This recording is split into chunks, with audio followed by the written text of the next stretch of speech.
Can I have your attention, please? Kas ma tohiks paluda teie tähelepanu korraks? Isn't it nice to be indoors? Indeed it is. We're going to continue with our day. We have a lecture coming up, and this one is from Karlsruhe, where Michael Merrill, esteemed architect and the author of several books about Kahn, is ready for us. His most recent work, published in late 2021, features almost 1,000 illustrations, and the name of the book is Louis Kahn, The Importance of Drawing. Louis Kahn used drawing throughout his career. Kahn used the technique called esquisse, which is a type of quick way of complete preliminary analysis.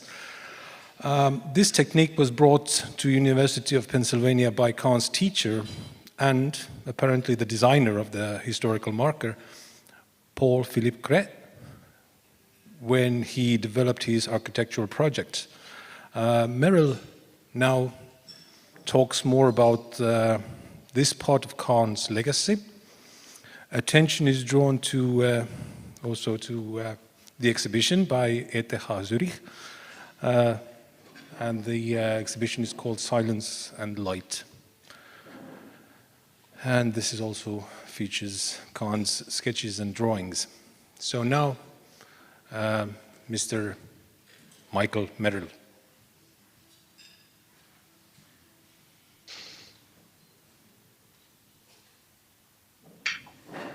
Hello, hello. It's nice to be here today. Can you hear me? I hope so. I'll make my microphone here. Thank you. Thank you very much for the invitation today. I feel very honored to be here today among you, and at this special event, at this special place, and I'm sorry I can't be there in person, but I'll try to do my best here online. Thanks for all of you showing up today to take part in this event. And I've been invited, you've probably heard, because of a book that I recently was able to bring out with a group of others, and it's on Kahn and Louis Kahn and his drawings. And so I've been invited to share something about that with you. And my question as I was preparing this today was, or over the last weeks, was what kind of knowledge can I share with you in the next 3/4 of an hour? I've been thinking about that a lot. And my dilemma is that with this book project that took me over 5 years to put together, with over 8 months of it spent in Kahn's archives, and with something like 20,000 drawings viewed and 13 authors wooed to put together a 512-page book with 40 chapters and over 900 drawings, I have an enormous amount that I'd love to share with you, and it's far too much for an essay, for a lecture. But at the same time, because the goal of this book was to put together a portrait of Kahn as this multifaceted personality, picking out a single theme that in some way represents the whole, is unsatisfactory and maybe even impossible for me. So my attempt at a solution today, and we can see how well it works, has been to begin where Kahn began, to learn how to draw, and to speculate on how those beginnings may have later shaped his development and thinking as an architect. And I've constructed this lecture in parts, and we'll see how far I get along. If I'm going rather quickly through the first part, maybe we'll get into a second part, and if I tend to go slowly, I'll see if we can stop there.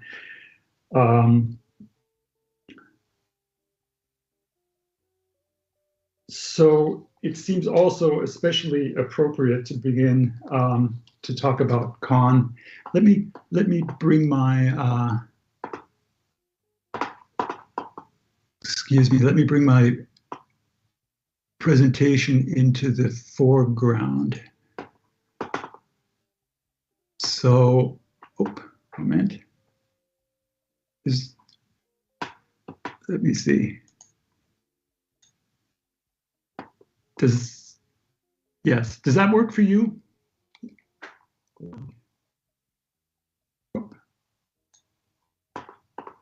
You have to excuse me. Okay.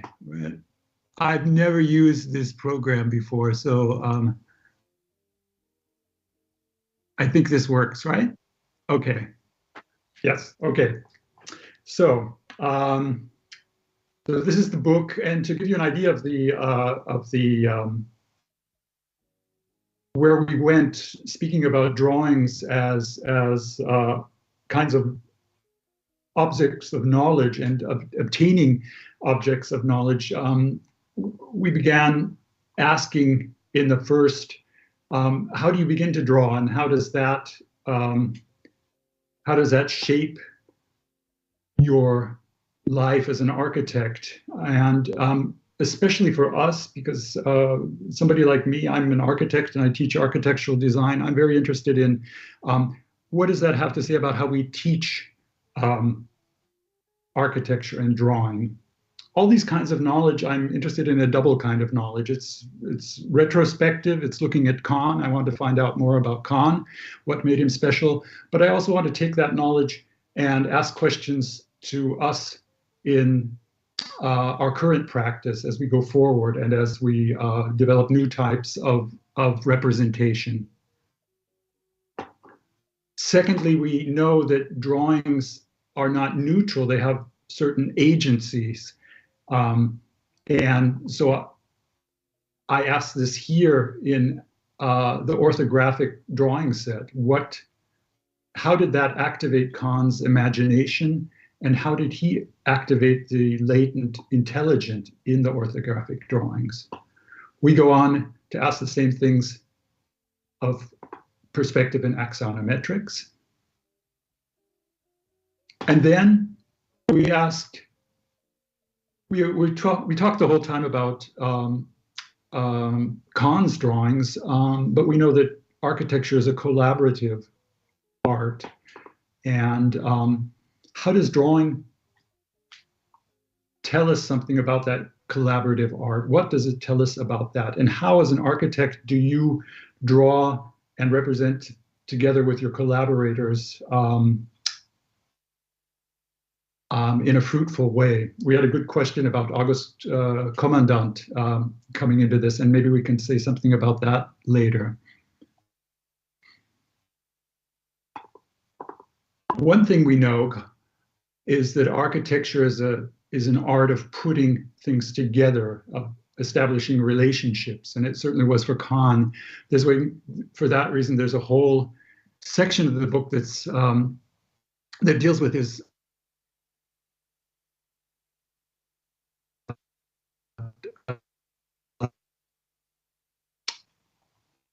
and then there's certain things that are just special topics in drawings, diagrams and murals and playing with drawings, and they had to get their own special section. And it seems that one of the best ways to get into a drawing is to redraw it yourself, is to take it and redraw it. And there are two special essays in the book, one by Richard Wesley, where he takes The City Tower by Ann Ting and Louis Kahn and redraws us and tells us some things that nobody knew about it until now. Or what happens when you're so seduced by drawings like Gina Polara and you see drawings for an unbuilt memorial to Franklin Roosevelt, and what happens when you you take the drawings for that and try to put them into present language.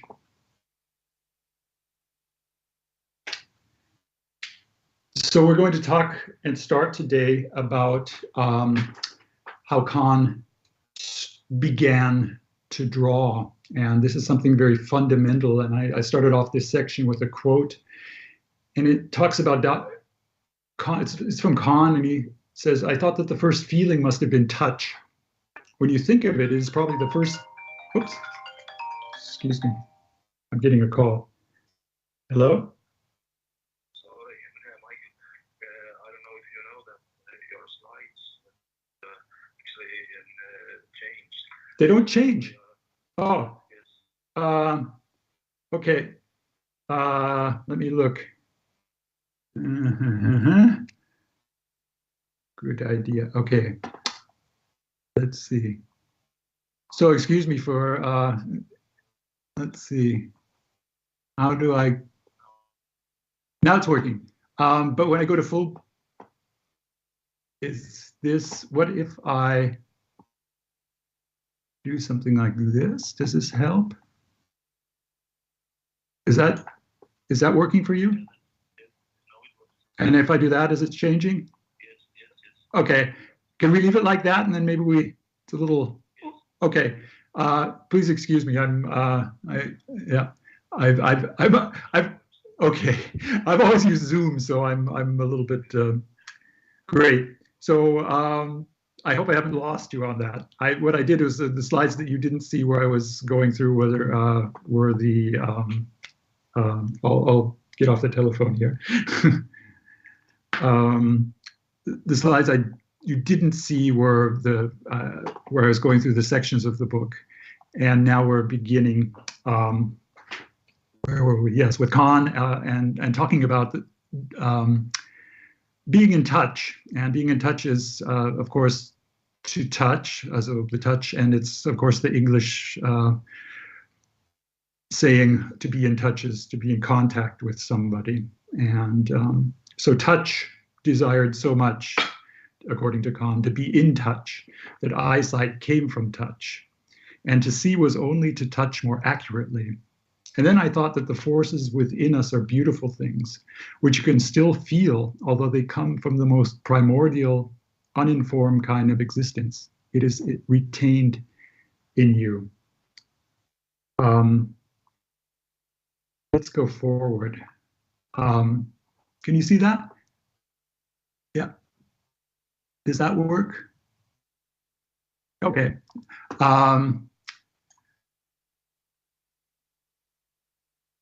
So, seeing that you're in Estonia, one of Kahn's earliest anecdotes about his life and his drawing life is a memory of coming over on the boat from Estonia. And he speaks, he says, "I remember having come over with my mother and sister and brother on the boat from Estonia. I was 5 years old. Because I could draw, I made drawings of whatever happened. It was a long voyage because we went steerage, and you do have a good chance to see what's going on. And because he, the captain, liked my drawings so much, my mother thought that we would give it to him.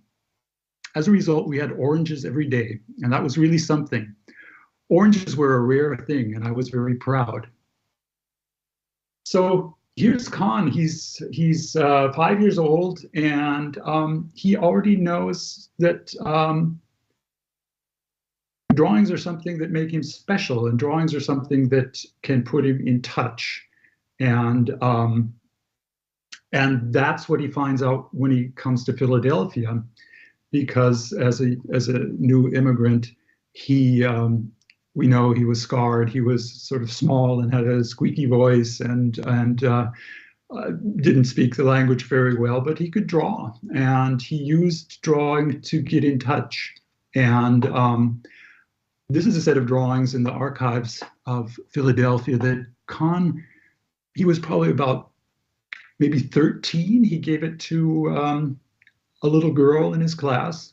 There's Charlie Chaplin and Napoleon and a couple of boats telling you maybe that the trip over from Estonia was kind of stormy. But he gave them to her, and she later, about 60 years later, gave them to the archives. And I think most of us like to draw as children, and at least many of us, it's sort of a natural thing. And unfortunately, it's not supported in school. It's something that gets pushed aside as you get older. And we're very lucky that Kahn found a place where this seed of drawing could grow in Philadelphia. And that's something that I want to talk with you about today a little bit longer.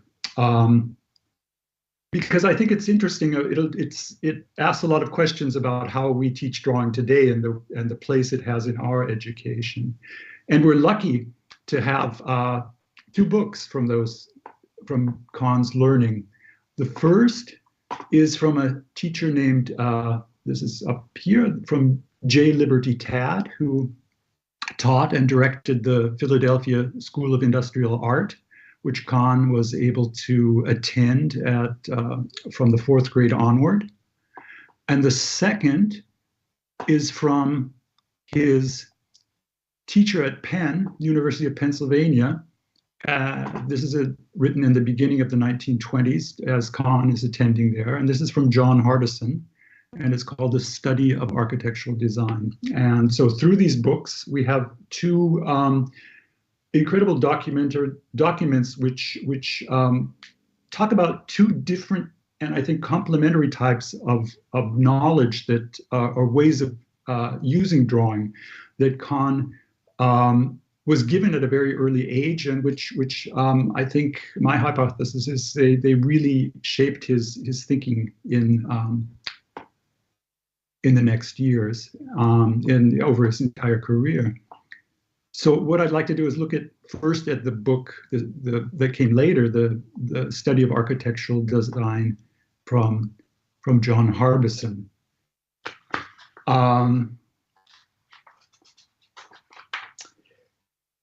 It's common knowledge that Kahn was strongly influenced by the École des Beaux-Arts method as it was taught in the United States, and particularly as it was taught at the University of Pennsylvania by the school's director, the French immigrant architect Paul Kray. But it was in fact John Harbison, a protege of Kray, who was Kahn's first important teacher. And we're fortunate to have this book because this was written in 1920, 21, the very years to 24, the very years that Kahn was studying at Penn. And so it's about as close as we can get to a transcript of what he learned there. This is a 300-page book, which basically is a course of architecture. It describes the course for the students of design, and it includes a design method with examples at various scales.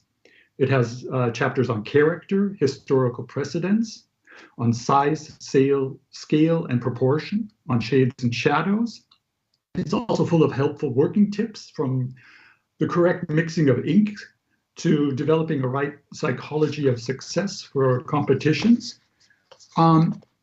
You can still find this book in a reprint, and it's rather fascinating today. And so, what did Kahn learn at Penn? If you'll allow me to simplify a little bit, first of all, he learned a vocabulary and a syntax. That is, a repertoire for making forms and spaces, and a set of compositional rules for bringing these together into a comprehensive building. You may be familiar with many of these, and many of these you can find in Kahn's work. First of all, there's the discrete room as the protagonist of the plan. Secondly, Kahn learned that architecture is above all an art of composition. The Beaux-Arts gave you an entire set of spaces to bring other spaces together, courts, salle de pas perdu, circulations, and other relationship forming rooms. Then, of course, there were the ordering systems, such as the discipline of the axes, of grids, tartan grids. Kahn learned also through this École des Beaux-Arts that the building and the city are reciprocal and both are to be seen as architecture. He learned how to understand shade and shadow through drawing exercises. He learned the use of precedents in design. He learned the use of poché, the pocketed plan. That's which later led to his servant and served differentiation.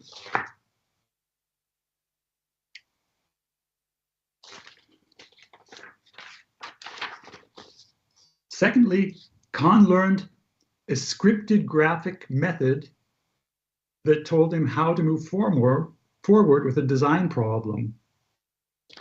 You would start off, I hope you can see my cursor, with a graphic representation of the program to scale. You would then try to find a concept sketch. They would call this the esquisse, the sketch. We'll get into this in a moment, where you would try to find out what was the point of the building, what was the most important point you would do in the building, and make that at the top of your hierarchies and make everything subordinate to that. This is something you can see Kahn doing years later over on this side with his design for Erdmann Hall at Bryn Mawr, the graphic scaled representation of the program, and then the attempt to define a concept, a singular basic concept.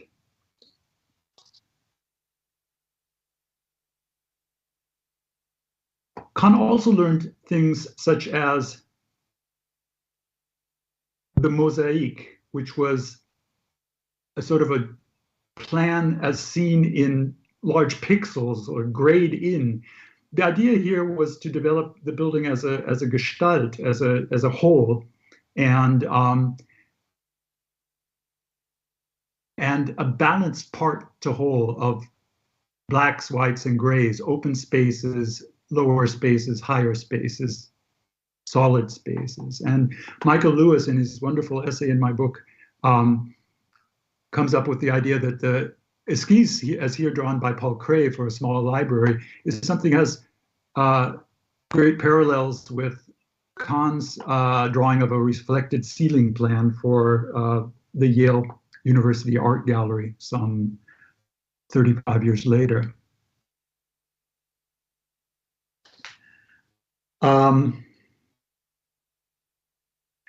And we know that as Kahn was learning all this, the avant-garde was busy declaring it passé.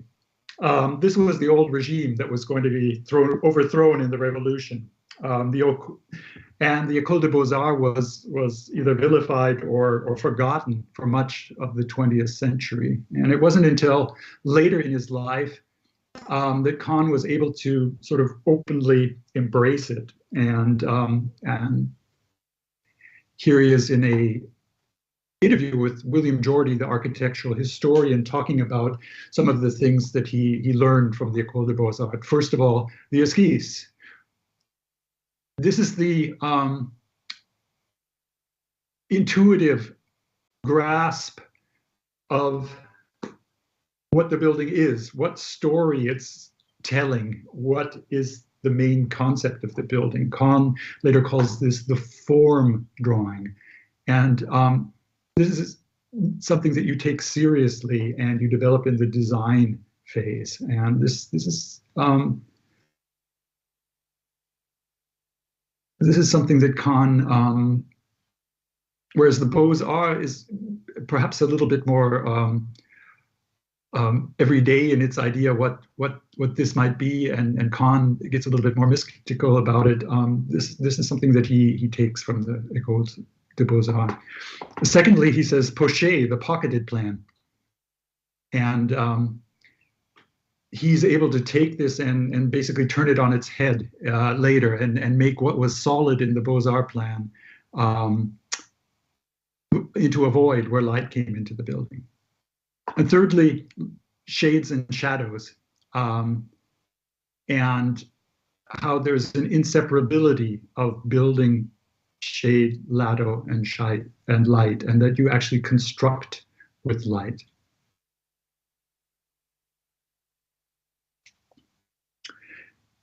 Another drawing that Kahn learned in the École des Beaux-Arts was the analytique. This is a drawing that students were required to do a design problem where you place on a single sheet the buildings, the details. You place a plan, you place the section, you place details such as cornices, columns, openings that basically are the character of your building, that are its DNA. And so in a single sheet, you have basically all you need to know about the building and its character. It's kind of a double design problem. It's a problem of a design of a building, but it's also a problem of the design of the sheet. And what it does is it gets the students to look at the building from its detail to its whole. And this is another habit, I think, that Kahn took along from the École des Beaux-Arts. And you see here, for example, in the drawings for the Tribune Review building, a wonderful little printing press, Kahn working on the drawings and on a single sheet, looking at details, looking at the elevation, looking at perspectives, thinking about how the light is going to hit the building, so that he has it all as a glance. And then as he develops the plan, the drawing still further, showing what he knows about light and shade and how to represent that. And the idea that structure is the giver of light. Another wonderful little drawing. And when Kahn, later in his life, talks about architecture begins with the making of a room, and he places this room in the context of the larger rooms in the city, which are also rooms by agreement. This is also something that, although Kahn is doing it in a more fundamental way, this is also something that he takes from the École des Beaux-Arts, or he learned there. So to summarize, what Kahn learned from the École des Beaux-Arts and John Harbison and Paul Cray were all these things, which also much of it is the modern sort of throughout as they were looking to start tabula rasa.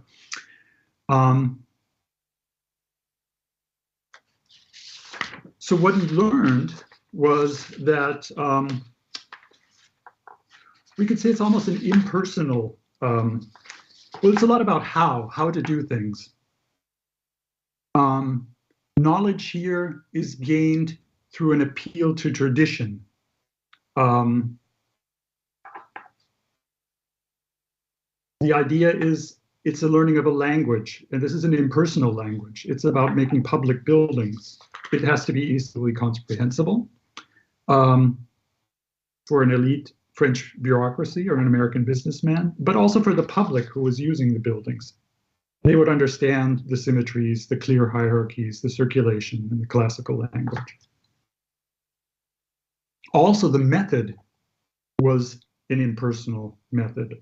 All students were required to follow the same step-by-step process, each step leading to the next in complexity. The schemes were usually judged as in a competition in an anonymous way. And so if there's invention here, it's and it's celebrated, but it's celebrated within a norm. At the beginning of Harbison's book, there's a foreword from the director of the École des Beaux-Arts Institute, and he likens this method that the design moves forward much like a Ford might move forward on an assembly line. It's rather mechanical. And he says there's a necessity to read between the lines if one is to rise above the norm. So there you have it. The École des Beaux-Arts, as Kahn learned it, was as a way of making professionals who do good buildings. And it wasn't so much concerned with the genius, it was concerned with a very high average. So how did Kahn see between the lines? I think there are good answers for this, and I think one of them is that that the modernism taught him how to do that, and that's a good answer. There's another answer I'd like to present, and I think he was maybe even immunized against the Beaux-Arts, or before he even began to study there, and that's why I'd like to talk now about the first book, which is New Methods in Education by J. Liberty Tadd. Now, Philadelphia, you may know, is a very incredible city, and it had some exceptionally rich political and cultural institutions. And one of the more remarkable was the Philadelphia Public Industrial Art School, which existed from 1880 to 1916, which was founded by Charles Leland and later directed by J. Liberty Tadd, who wrote this book in 1899. And like other progressive schools and pedagogies of the late 19th century, such as those of Friedrich Froebel, Maria Montessori, and John Dewey, Leland and Tadd sought to build a holistic method of learning that reflected the new psychology of childhood life. Tadd was above all a follower of the American transcendentalist Ralph Waldo Emerson, who you may know above all seek inspiration in nature, and celebrate the individual. According to Emerson, the spark within you may be something new in nature. And so their idea is,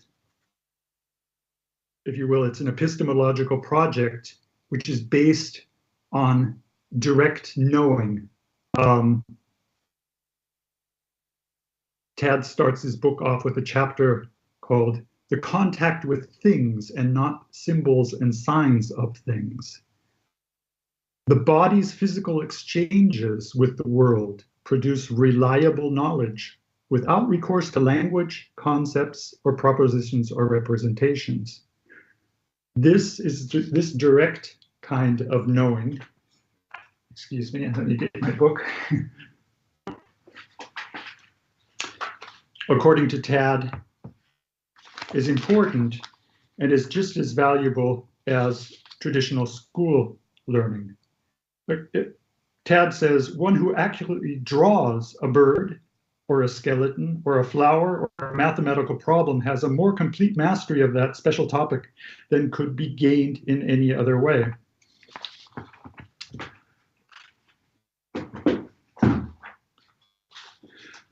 So Kahn learns this from the 4th grade onward, from Tadd at his school. Direct drawing from life as a way to sharpen the senses. Tadd says, in the beginning, nothing is more important than the necessity of making the various senses alert and bright by constant and systematic use.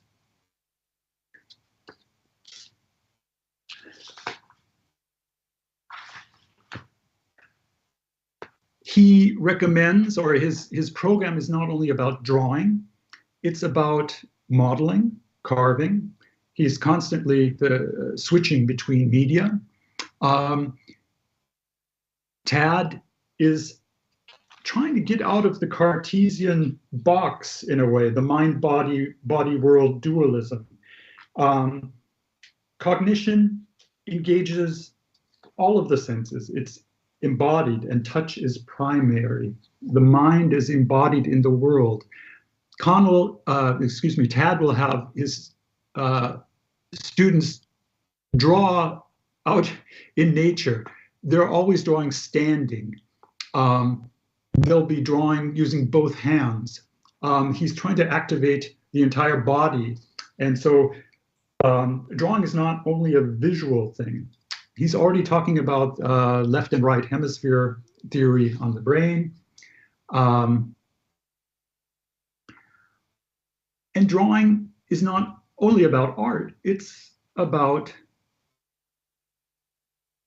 way of learning that can complement other ways of learning. Here, science, chemistry, biology, but also the learning of language, mathematics, and so on.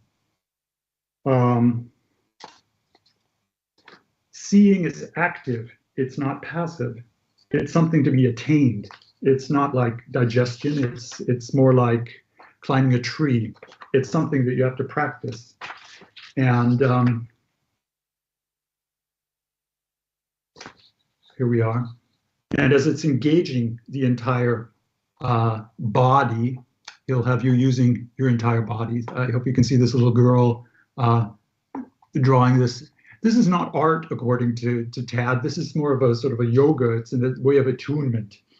And so this little drawing is quite wonderful, because there's a very well-known drawing of Kahn doing the same thing that he learned to do as a 10-year-old and impressing everyone here on the chalkboard.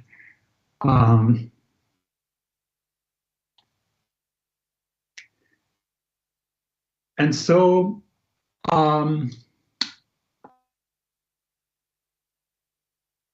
this is what Tad gives Kahn, this idea of drawing as a means of direct knowing, and seeing as something to be attained. And this is what Kahn, in his first essay, is basically talking about, the value and aim in sketching, when he comes back from Europe, from his first European tour. And he's about 30 here. And he's basically quoting J. Liberty Tad verbatim in here, when he says, the more you look, the more you come to see. And talking about the goal of drawing as not being to make pretty pictures but to engage. And also talking, this is very important, for Tad, it's not enough to look. A drawing is a design problem. Memory is important. Drawing from nature is important, but you always have to bring your own spark, your own idea to the drawing. It's sort of a breathing inward and outward. It's an exchange. And this is where real creation, Tad would call it, real drawing takes place, is in this back and forth. And I think this is exactly what you see in these great drawings of Kahn, his pastels. It's a back and forth. It's seeing and making his own. Where do these colors come from? They're maybe they're latent, but Kahn is bringing them himself to the drawing. He's looking very deeply, but he's also bringing his own ideas about this. So, and how different. Kahn drew many capitals and columns as a student, but they look nothing like this. This is something that I think maybe Tad gave him the freedom to do.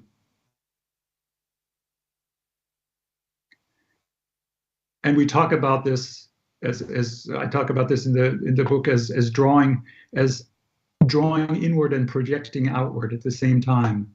A travel drawing and a design sketch here for a hospital in Bangladesh have this very same kind of energy, and it's often difficult to say which came first. Were the towers there first in San Gimignano and they were remembered and maybe came out here in the Richards Medical Laboratories? Or which came first? Was it the Royal Gorge in Colorado or the drawing for a mural in the Weiss House? Or here we see the cathedral in Albi and Kahn trying to drive through the building and see into it in a manner that Tad might have supported, and then later his design for the Mikveh Israel synagogue in Philadelphia. Or the temple at Edfu, and having been deeply stored somewhere by Kahn's hands, and then later recalled in his Hurva synagogue design in Philadelphia, in Jerusalem, excuse me. So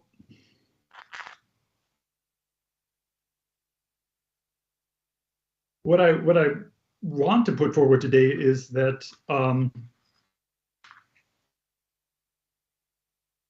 we ask about drawings as forms of knowledge, and I think these are the two types of knowledge that Kahn was given, or the two types of ways of obtaining knowledge that Kahn was given, and which played against each other. On the one hand, the École de Beaux-Arts knowledge, which is a kind of crystallized knowledge. It's based on rules, conventions. It's systematic. It tries to find something that's common to all of us, that all we can understand, and it does that through an appeal to tradition. On the other hand, you have the J. Liberty Tad way of attaining knowledge. The appeal here is to nature, and it's to nature as we experience it ourselves, and a trust that that is also truth. And so this is an empiricist way of drawing to find out of self-culture. And the aim is a kind of attunement. You might say, to put it simply, that through the École de Beaux-Arts, Kahn learned what to do with drawings, and through J. Liberty Tad, he was submitted to what drawings could do to him. They're about the growing of an interior, deep person. The soul, he would say. It's a way of, it is a quest for knowledge, or also a spiritual quest.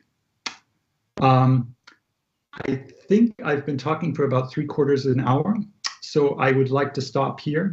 I could go on and talk about orthographic drawings and other things, but I think I'll let you stop. I had 3 questions that I would like to answer. The first one was from an architect, and if I have the name right, excuse me if I pronounce this, Tolvo Tamik. You've asked about the intuitive first sketch, and your experience as an architect, that this is often the strongest impulse that drives the design, and it becomes a strong basis for moving the design forward. And I think that that's something that Kahn,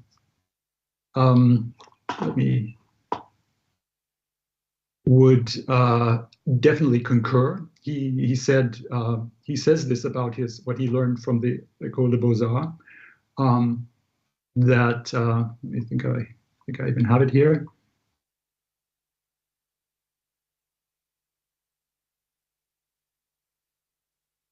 That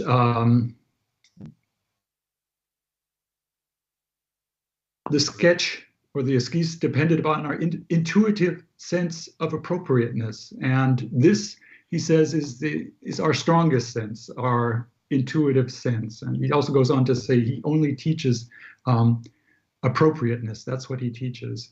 And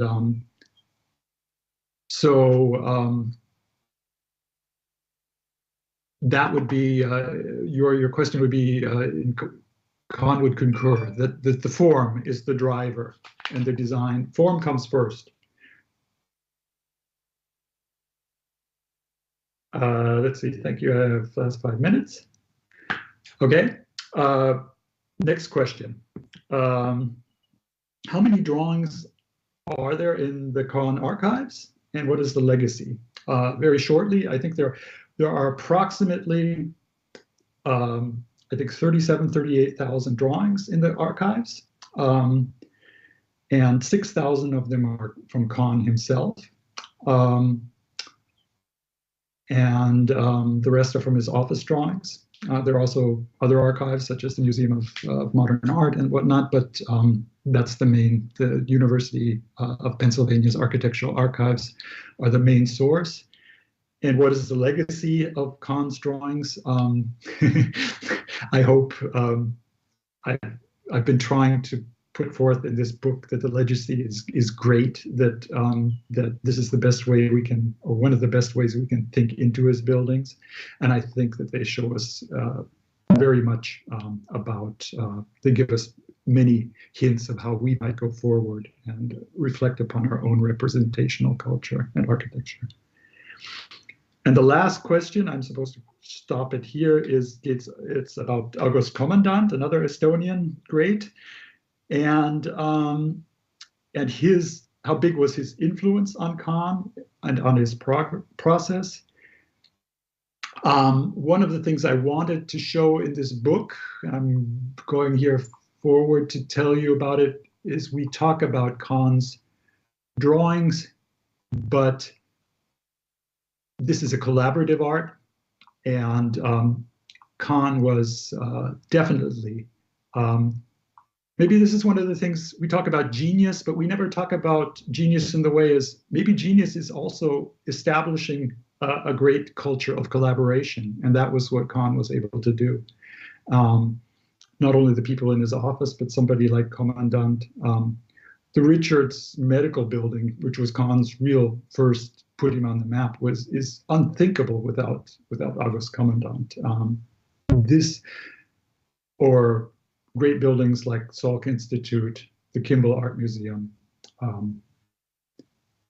Kahn would always say, you can't, if Gus says it's that way, it is that way. And so there's a wonderful little quote on the Tribune Review building that Kommandant saw Kahn's early sketches, and he said, it looks like a library or maybe even a museum, not a printing plant. And that basically sent Kahn back to the drawing board and really made him think. So this was a person who he did his buildings hand in hand with. And I think there have to be more studies on collaboration. And I think one of the, especially architect-engineer collaboration is totally fascinating. And this is, we know the Kommandant wrote the book 18 years with Kahn, but I think there can be many more studies on this.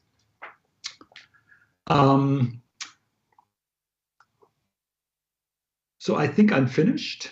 I hope I've given you something you can work with and think about and reflect upon. And I hope this is not too disjointed, but I thank you for having me. I'm not sure with this program if you're allowed to talk anymore, but if not, I will. Let's see. Now we have 5 minutes. That's excellent.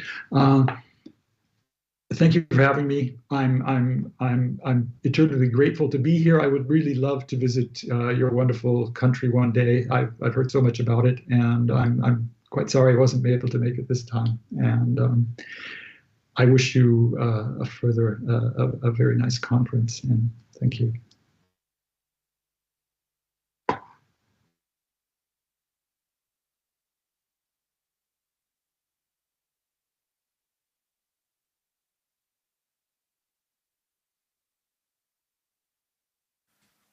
Thank you to Mr. Merrill for this wonderful insight. Our next speaker is already familiar to some of us, and to be honest, he bears the title of our favorite Norwegian professor. He's the student of Louis Kahn, and it is wonderful to introduce you again, Miss Professor Per-Olav Fjeld.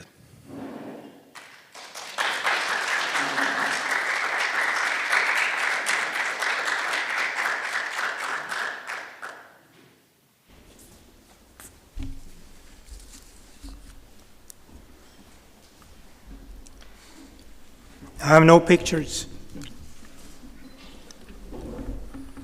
And good afternoon. And again, thank you for the invitation. My little speech today I have named Louis I. Kahn, Not to Forget Sarema. My father was born in 1903, 2 years younger than Louis Kahn, and he lived to be 102.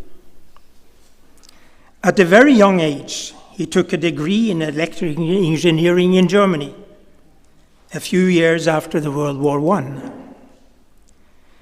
He seldom talked about this time, but in 1991, as Estonia was about to become an independent nation, suddenly he opened up about his student days. He commented that it was very exciting, but difficult time, and he was often homesick. He went on to say he made friends with a student from Estonia. We had a lot in common. And knowing my father, I knew at once it meant being in nature. The Great Depression, World War II, and the Soviet Union broke down all contact between the two students. But that day in 1991, my father had a wistful longing for another time. It was his memory, and I cannot enter. But I was left contemplating, why didn't I know about this? This little window into Estonia's, considering my little window into Kahn, the teacher and architect. Carry a particular time aspect that stays with us, not just as a memory, good or bad, but something that sits deep within us. It belongs to what Kahn called knowing. That belongs to you alone.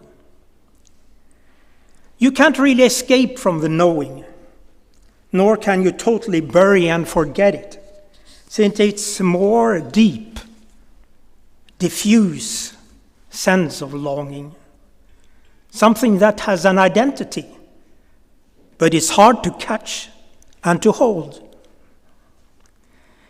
However, the memories of specific childhood content are more tangible. They change and transform over time, but thus for many becomes memories and stories.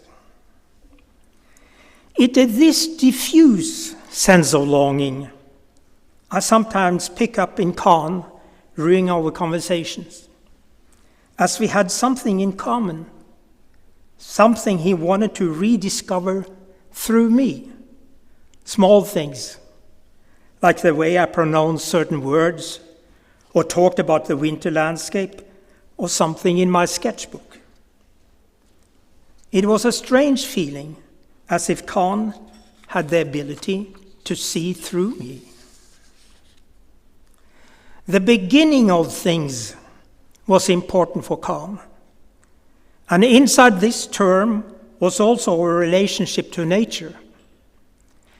He often commented that we should not be afraid of nature or nature forces, as we had, in his words, faced nature forces very early, through our birth.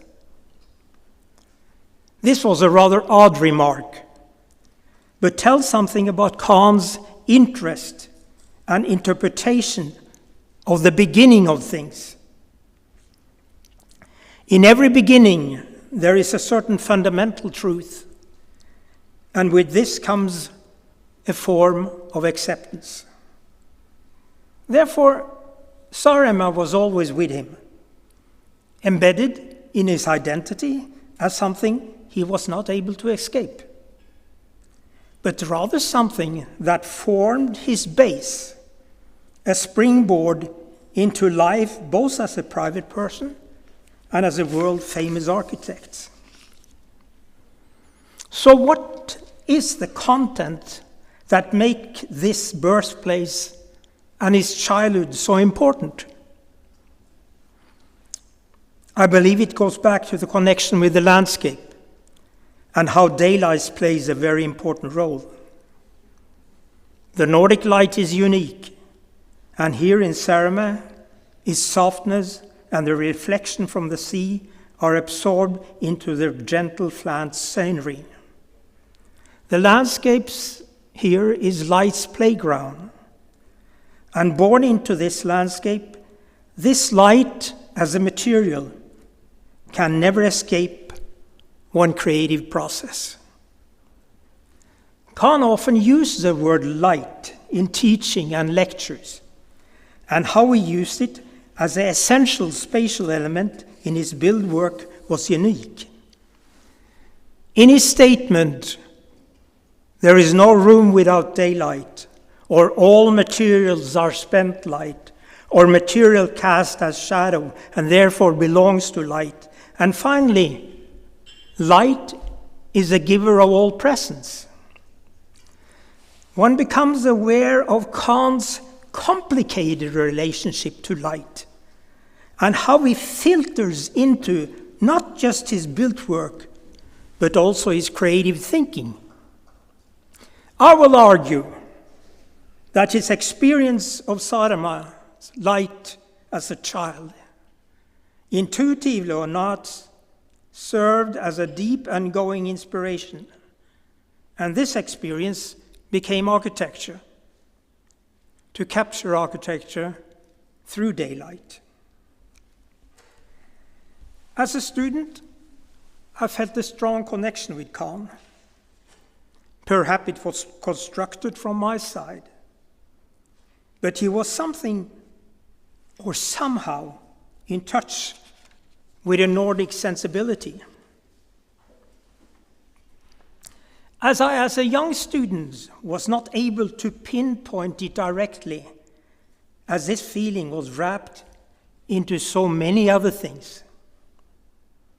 But it was clearly something that puzzled me for years, and one of the reasons Emily and I decided to write the book, Louis Kahn, The Nordic Latitudes. During our first visit to Saaremaa, I felt Kahn's connection to the Norse deeply, and that my intuition as a student was not really that off. It was a very moving experience. I recalled small moments in class over and over again. And there is a connection to Kahn just to be here. One relates to the social dimension, and I'm reminded of his term, social consciousness, that he often used in class, a willingness to share, but also his insistence that a good work of architecture should belong to everyone and not just the privileged. I believe his childhood taught him that, and that it became part of his personal architectural belief. Therefore, Saaremaa should be very proud of Kahn's contribution to architecture, because there is a connection to this very beautiful and unique island. Kahn loved America. All the opportunities is offered him. And this little speech had nothing to do with ownership of history But despite Kahn living in the USA most of his life, deep with his subconsciousness and creative search, Saaremaa and the North was always with him. His stance on social issues is interesting in relation to his Scandinavian tour in 1966. He was, of course, interested in looking at the new architecture, but in nearly every stop, he insisted on visiting in Nordic vernacular architecture. During his Oslo visit, he spent time in the historic outdoor museum at Bygde. And his lecture that evening at the Oslo Association, he said the following: "I saw the early houses in wood today at the museum and the Viking ships. I don't know of any better architecture. I don't know of any. When you walked in, you could actually sense the life.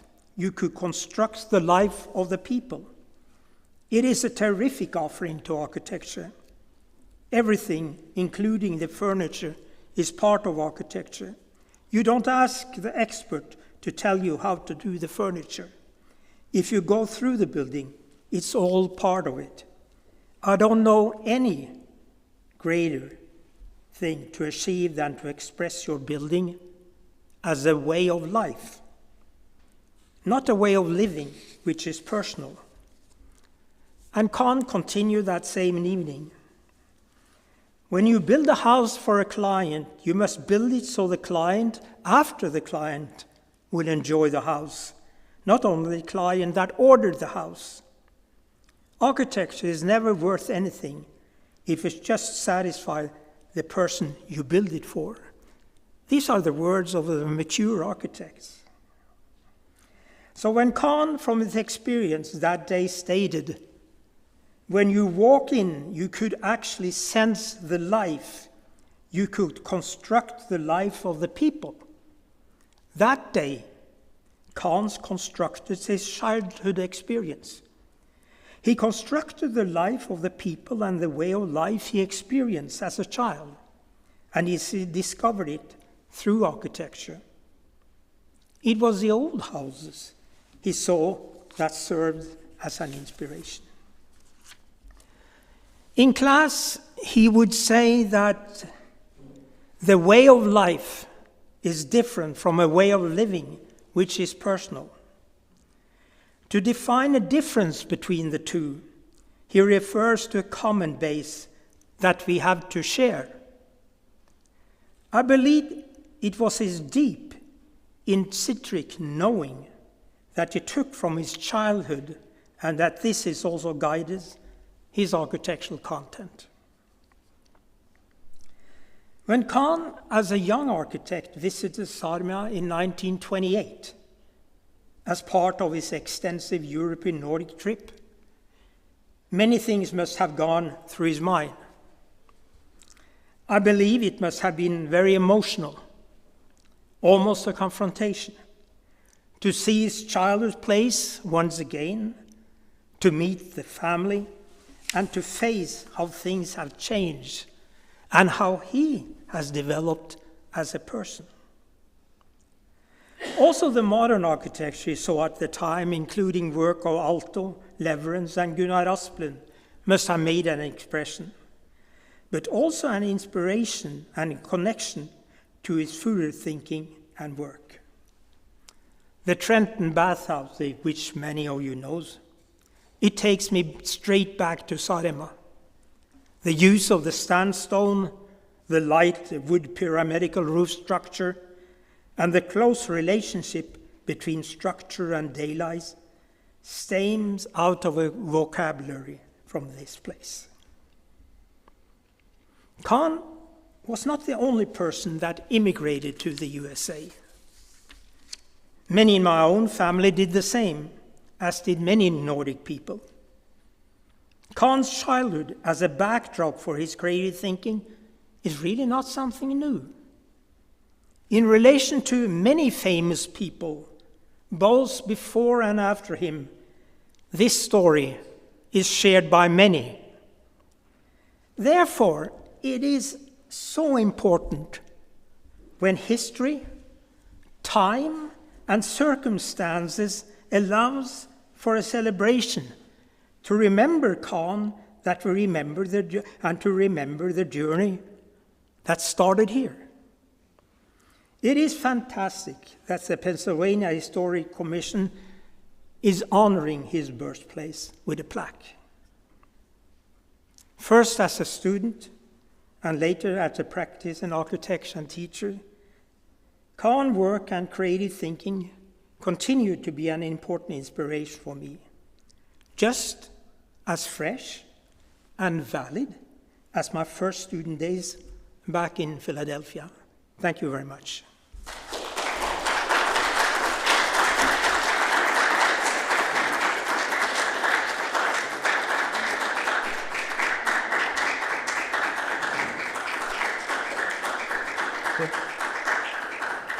Professor, may I invite you again?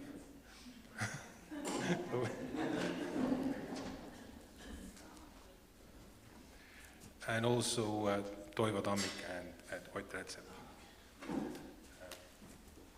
It is time to say thank you and hand over our humble gifts as a thank you to you and also to everyone else.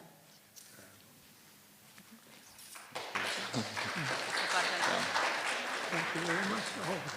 Thank you. Thank you so much. Thank you. Next, I would like to invite over Mrs. Nancy Moses.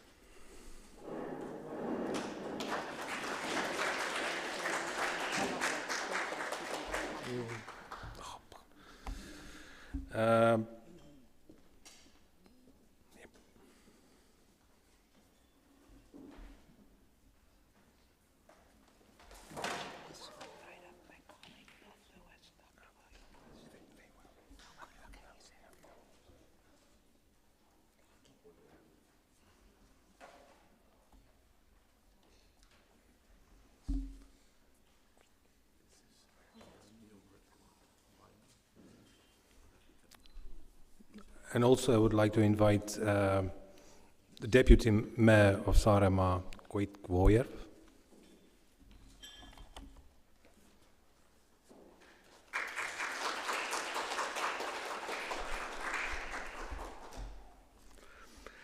Next I would like to invite William V. Lewis.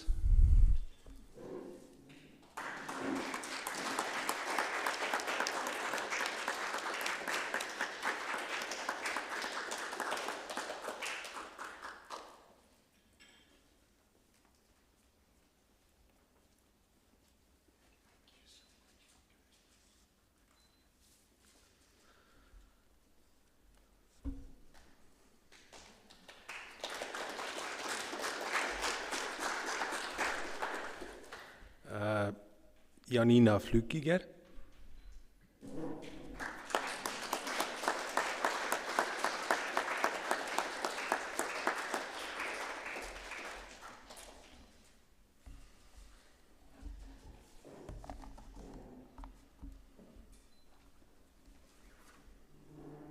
And our favorite Norwegian ambassador, Else Berit Eikeland.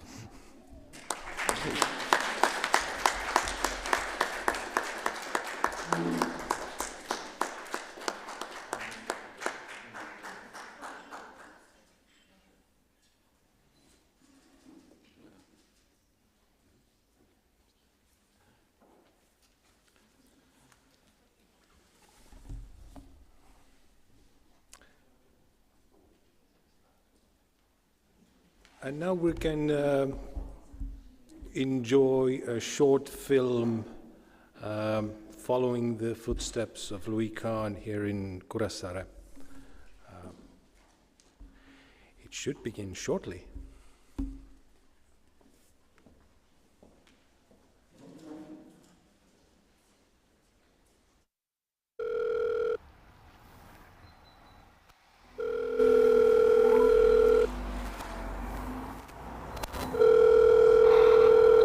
Hallo.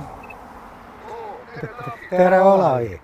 Kuule, ma olen nüüd siin oma vanaema maja ukse ees, pikk 19. Ja kaua sul läheb? No ma hakkan liikluse juurest tulema, ma arvan, mitte üle 10 minutit. Selge, ma olen siin samas, jalutan kuskil edasi-tagasi, ootan sind.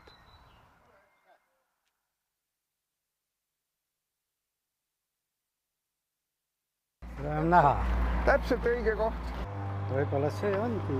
Ei, vaata, nüüd ma ajan segamini. See on see maja siin. Ja näed, siin oli hotell Peterburi. Siit me saame jah turule. Ühe päevaga nimetati ümber mingi 24 tänavat või midagi. Ja siis olid kõik muidugi need traditsioonilised Lenini ja Lossi tänav oli üldse pikka aega Stalini, Saksa okupatsiooni ajal Hitleri, siis Stalin, nii nagu ka. No mitte ainult tänavad, vaid ka linn oli pingitse. Ja see oli siis 52 kuni 88. Vaatasid, et 2 ülbet venda. Jah, ülbitsevad. Aga me siin sees käinudki. Siin on mingid kommentaarid ka ikkagi. Siis mul praegu tuli meelde, et kuidas mina Kahniga tuttavaks sain nii-öelda. Ma tulin 1974 sügisel tulin Saaremaale tööle ja parajasti kunstis ilmus Ülen Künnapuu imekombel niisugune tutvustav artikkel Louis Kahnist. Ja seal oli märgitud ka, et Kuressaares sündinud ja nõnda. Minul jäi suu veidi lahti, ma ei olnud kuulnud muidugi nime, siis 1974, eks ole. Ja siis hakkasin seda asja uurima ja siis mõtlesin, et oi, et seda peab kohalikus ajakirjandus tutvustama ja siis meil oli muidugi ainuke ajaleht oli Kommunismi ehitaja ja siis selle jaoks põhiliselt selle Künnapuu artikli põhjal ja kuskilt vist leidsin veel midagi juurde teatmeteostest, tegin artikli, et nii vägev mees on meil sündinud. Aga artikkel jäi ilmumata, miks ma ei saanud teada ja siis, kui Kommunismi ehitaja oli saanud meie maa, aga see vana toimetaja oli elus veel ja siis ükskord, kui me saime kokku, tal oli ikka see südame peal, tal oli meeles, et tead, Olav, ja anna andeks, et ma ei saanud seda artiklit avaldada, et see oli ameeriklasest ja pealegi veel põgenikust. Et jah, niimoodi, niisugune lugu oli.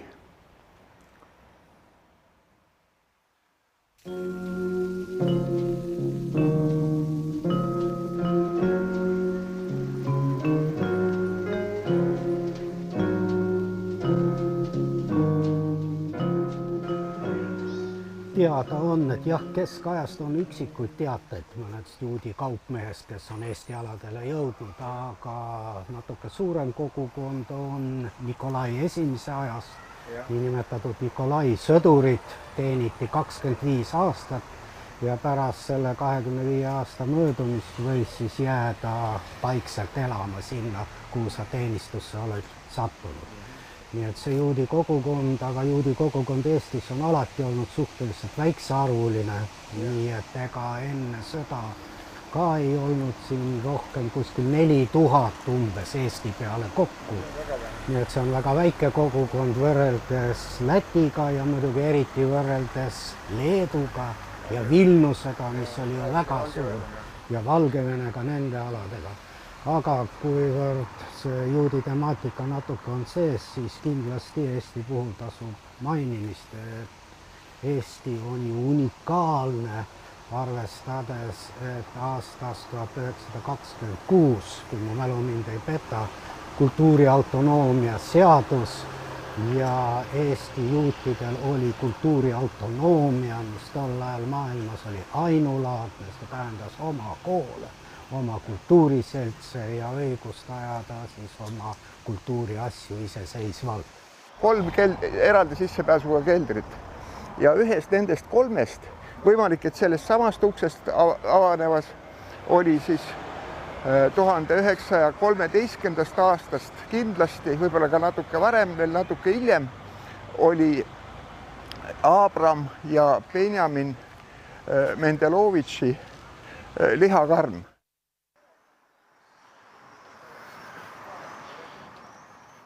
Ütle huvi pärast, see oli tavaline lihakarm. ta ei olnud ju mingi koššerassi, õigus? Ei, ma ei ole küll kuulnud sellest mitte midagi. Ja see on ka üsna oluline, et nendes väikestes kohtades ju kõik juudi perekonnad valdavalt olid ilmalikud. Ja siin ka kindlasti. Kindlasti, jah. Sest pidada kinni kas või kõikidest nendest reeglitest oli ikka võimatu, mida usk dikteeris või nõudis. Mis on ka huvitav, sest ma tean, et ka minu vanavanemad perekonnad olid täiesti ilmalikud. Tõenäoliselt siis Kahni suguvõsa täpselt sama. No kas nad päris täiesti ilmalikud olid, sest mingi kokkukäimise võimalus Kuressaares oli ja seda ka kasutati. Kuna juute oli Saaremaal suhteliselt vähe, sellel ajal, millest me praegu räägime, kuskil alla 100 võib-olla veel. Kunagi oli natuke rohkem, aga tasapisi see arv vähenes. Ja sellest ajast on teada Pikal tänaval üks maja, mis on säilinud, pärast me läheme jalutame sealt ka mööda, seda nimetati juudi kirikuks.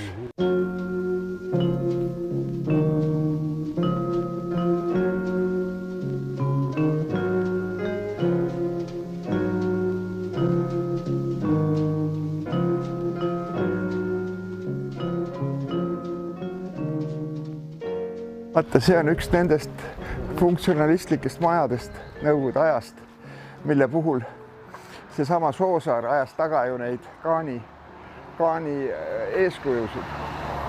Ja see on üks 2 või 3.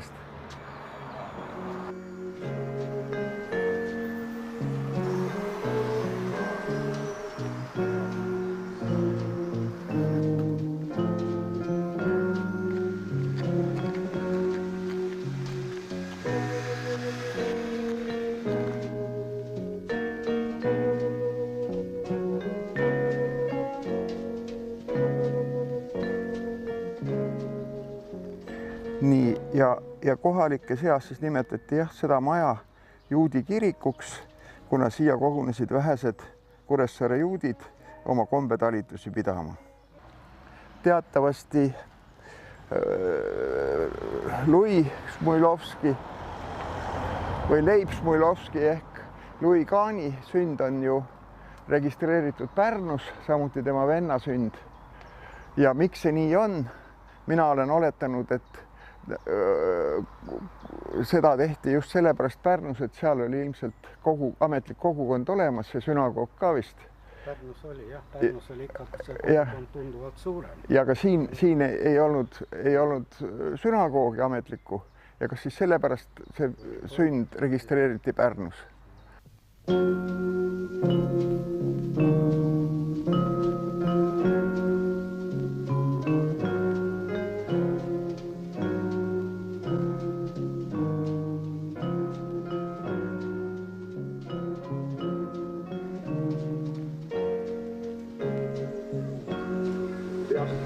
Eks see kõik ole, kogu see pargi kujunemine ja kuursaali ehitamine ja mõned muud kuurorthooned siin.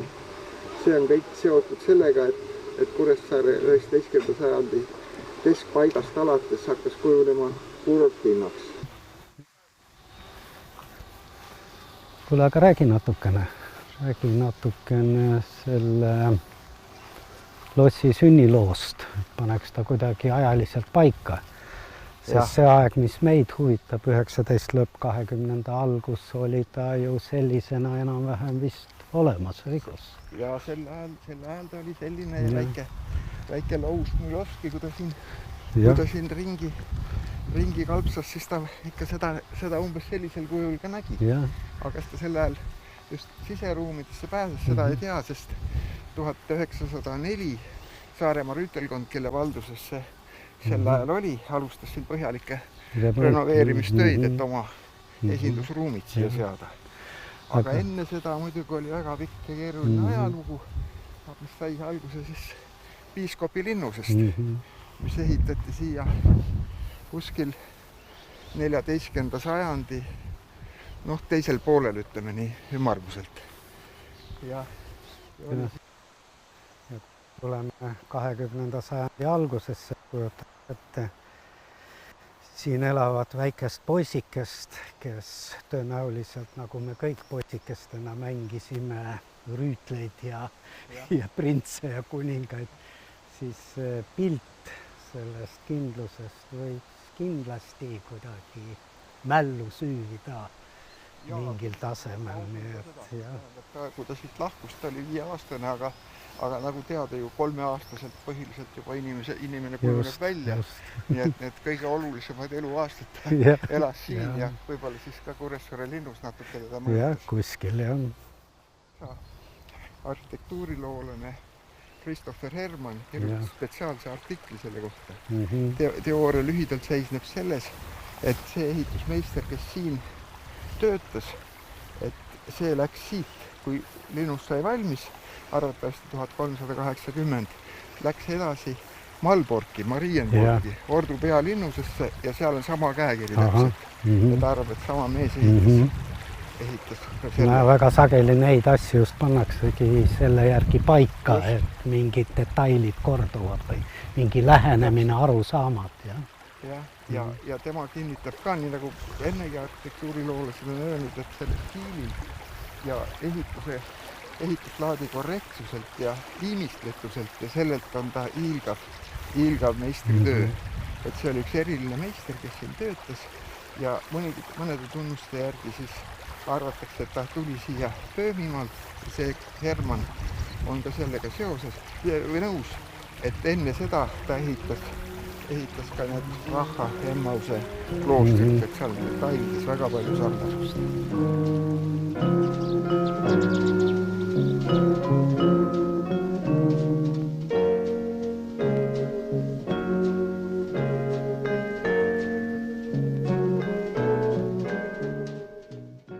Suur tänu. See on lest vist, jah? See on nüüd praelest. Väga hea, aitäh. Ja sooja panni. Veidi jogurtikast. Aga mõnusat nautimist. Aitäh.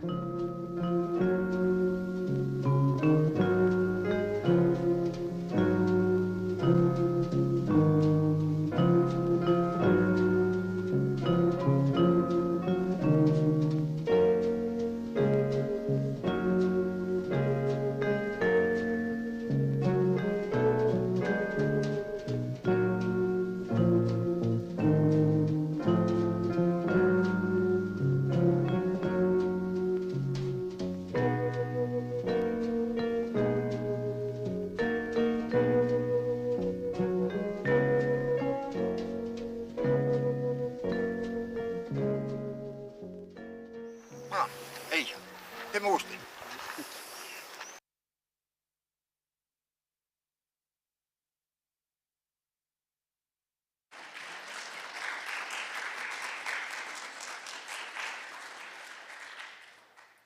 Täname kõiki, kes olid täna meiega läbi interneti, veebi vahendusel. Sellega on meie videoülekanne lõppenud.